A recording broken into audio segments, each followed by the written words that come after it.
श्रीमद्भागवत गीता योग तथा कर्म। भगवत गीता के प्रथम 6 अध्याय में विभिन्न प्रकार के योगों की विस्तृत जानकारी दी गई है।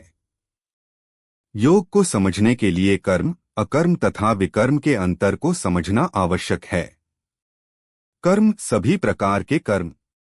अकर्म कर्म फल की इच्छा के बिना किए गए कर्म, अर्थात अपने सभी कर्मों को परमात्मा की सेवा समझकर करना। विकर्म निषिद्ध कार्य अर्थात शास्त्र विरुद्ध किए जाने वाले कर्म। अध्याय 2 में गीता ग्रंथ का संक्षिप्त सारांश दिया है। अध्याय 3 व 5 में कर्म योग, अध्याय 4 में संख्य योग अथवा ज्ञान योग, अध्याय 6 में ध्यान योग तथा अध्याय 7 में भक्ति योग का वर्णन है। समस्त योगों का अंतिम लक्ष्य भक्ति योग तक पहुंचना होता है। भागवत गीता के अनुसार कर्म का अर्थ है अपने कर्तव्य कर्म, जिसमें कि मनुष्य की आसक्ति ना हो। आसक्ति personal physical interest for gain और पर्सनल सेटिस्फैक्शन, तो वह उन कर्मों के बंधन से नहीं बंधता। दूसरे शब्दों में यदि कहें तो मनुष्य के सभी कर्म परमात्मा की सेवा समझकर किए जाने चाहिए।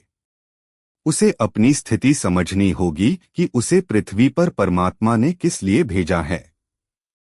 यदि मनुष्य अपने सभी कर्म परमात्मा की सेवा समझकर करता है तो उन कर्मों का फल अच्छा या बुरा उसे नहीं मिलता या भोगना पड़ता। उसके यह सभी कर्म अकर्म बन जाते हैं। वह सीधे परमात्मा की ओर जाने की ओर अग्रसर होता रहता है और शरीर के बंधनों से मुक्त हो जाता है। मनुष्य के कर्मों में आसक्ति ही सभी दुखों का कारण है। यदि मनुष्य इंद्रिय सुख या अहंकार के लिए कोई कर्म करता है तो उसका फल उसे भोगना ही होगा। इंद्रिय सुख for the satisfaction of sense organs, self I sense of proud ego. कर्म योग का अर्थ है कर्म फल का त्याग करना या कर्म फल की इच्छा के बिना कर्म करना अर्थात अकर्म करना। भागवत गीता में धर्म शब्द का उपयोग बार बार किया गया है। धर्म शब्द का वास्तविक अर्थ गीता के अनुसार कर्तव्य कर्म करना होता है।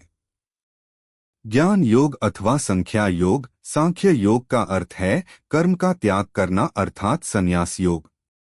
इस योग में भौतिक जगत का विश्लेषणात्मक अध्ययन किया जाता है। दूसरे शब्दों में इस योग में कर्तापन के भाव का त्याग हो जाता है, लैक ऑफ बॉडी कॉन्शियसनेस। योगी को इस बात का आभास ही नहीं रहता कि वह कुछ कर रहा है।